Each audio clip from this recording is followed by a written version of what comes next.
శ్రీ గురుభ్యో నమః. చిన్ననాటి చందమామ కథలకు స్వాగతం. ఈనాటి కథ శీర్షిక వాలి దేవతార్చన. రాసినవారు పి సౌభాగ్యలక్ష్మి. ఓ అడవిలో పెద్ద సరస్సు ఒకటి ఉంది. కోతుల రాజ్యానికి రాజైన వాలి ఒకనాడు ఆ సరస్సు పక్క నుంచి వెళుతున్నాడు. అతను అక్కడకు చేరుకునేసరికి సరిగ్గా సాయంత్రమై భక్తులంతా దేవుడు పూజ చేసే వేళయింది. వాలి గొప్ప శివభక్తుడు.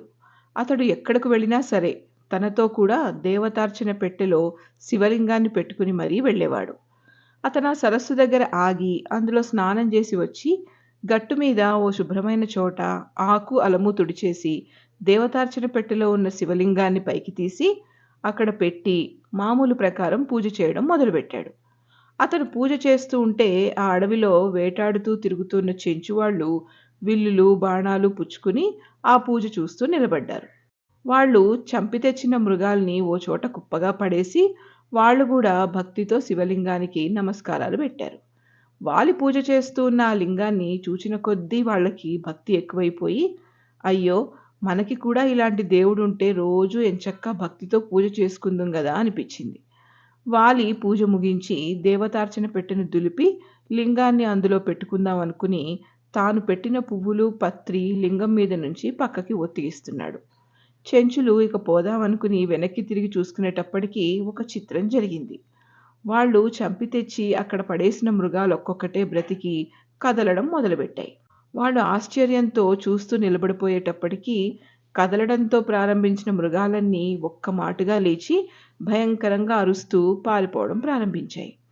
వెర్రిమొహాలేసుకుని చూస్తూ నిలబడితే ఆ మృగాలు తప్పించుకు పారిపోతాయని తోచి చెంచులంతా తమ విల్లులు ఎక్కుపెట్టి అమ్ముల పొదలో నుంచి చేతులు పోనిచ్చి బాణాలు లాగారు. తీరా చూస్తే ఆ బాణాలన్నీ తాము తెచ్చుకున్న ఇనప బాణాలు గాక బంగారపు బాణాలుగా మారిపోయున్నాయి. వాళ్ళంతా ఈ పారిపోతున్న మృగాల మాటే మర్చిపోయి దగదగా మెరిసే ఆ బాణాలు చూసుకుంటూ నిలబడిపోయారు.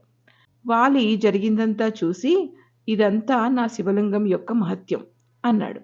చెంచుల మాట విని వాలి కాళ్ళ మీద పడి, మహిమగల ఈ లింగాన్ని మాకిచ్చేయండి, మేము పూజ చేసుకుంటాం అని ప్రార్థించారు. వాలి వికవికా నవ్వి, మీ మొహం, మీకు పూజ ఏమిటి పొండి అన్నాడు. ఏమండి అలా తోసిపారేస్తున్నారు, మేము మీకు మళ్ళీ భక్తులమే అన్నారు చెంచులు. ఏడ్చినట్లే ఉంది మీ మాట. భక్తిలో నాకు మీకు శాట. దోమకి ఏనుగుకి ఎంత వారం ఉందో మీ భక్తికి నా భక్తికి అంత వారం ఉంది. ఇంతకీ మీకు లింగం కావలసి వస్తే ఎక్కడైనా తెచ్చుకోండి గాని నా దేవుణ్ణి నేను ఇవ్వను అని చెప్పేశాడు వాలి. మరొకడు అయితే చెంచులు బలవంతంగా లింగాన్ని లాగేసుకునుందురు. కానీ వాలి చాలా బలమైనవాడు గనక భయం వల్ల వాళ్ళు మారు చెప్పక తమ దారిని తాము వెళ్ళిపోయారు. శివుని మీదుండే భక్తి కొద్దీ వాళ్ళు ఆ లింగాన్ని విడిచిపెట్టలేక దాని వైపే చూస్తూ ఉండిపోయారు. వాలి లింగాన్ని తీసి పెట్టెలో పెట్టుకుందాం అనుకుంటే అదేం చిత్రమో గాని ఆ చోటు నుంచి అది ఊడి వచ్చింది కాదు. ఇదేమిటి, ఇంతలోనే ఎలా పాతుకుపోయింది లింగం అనుకుంటూ వాలి దాన్ని గట్టిగా పట్టుకుని తీయబోయాడు. లాభం లేకపోయింది. ఒంటి చేతికి సాధ్యం కాకపోవడం చూసి రెండో చేయి జోడించి కదిల్చాడు. లింగం కదల్లేదు.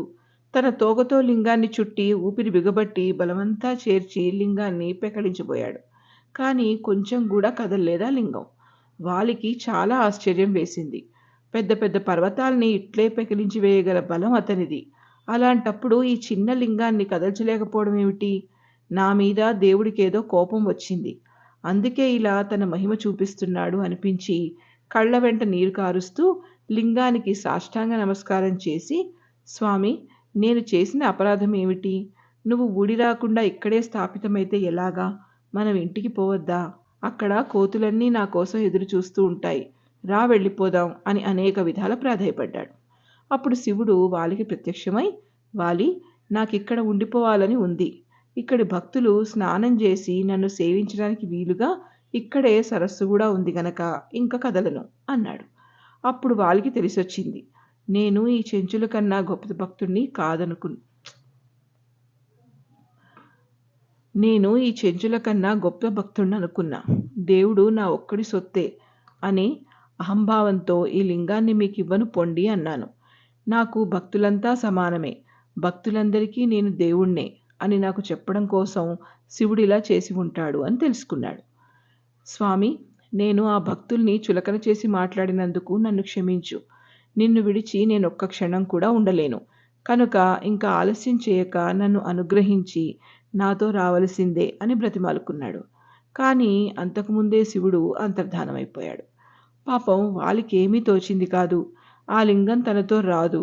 దాన్ని విడిచి తాను పోలేడు. అప్పుడతనికొక చిత్రమైన ఉపాయం తోచింది. శివుడిక్కడ ఉండిపోతాననడానికి సరస్సు కొంత కారణం గదా!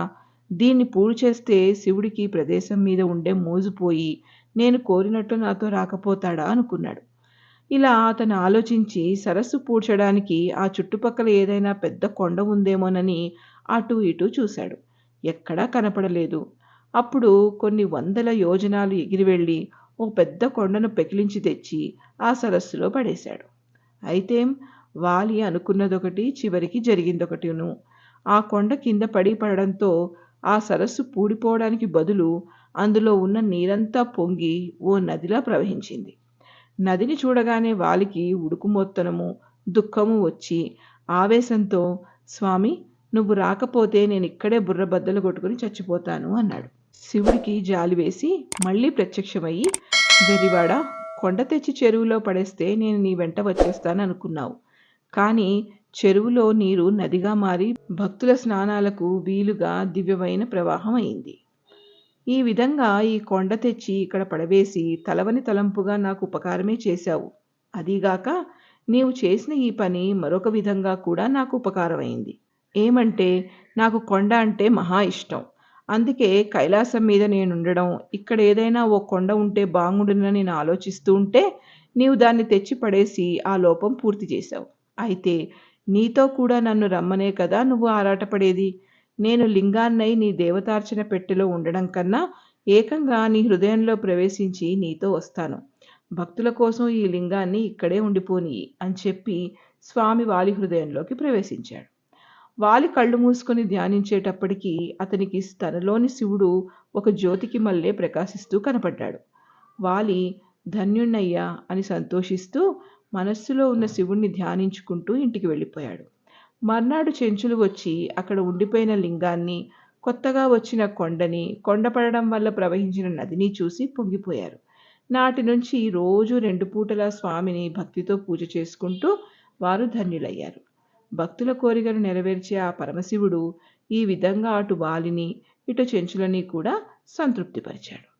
ఇంతటితో ఈ కథ కంచికి, మనం ఇంటికి.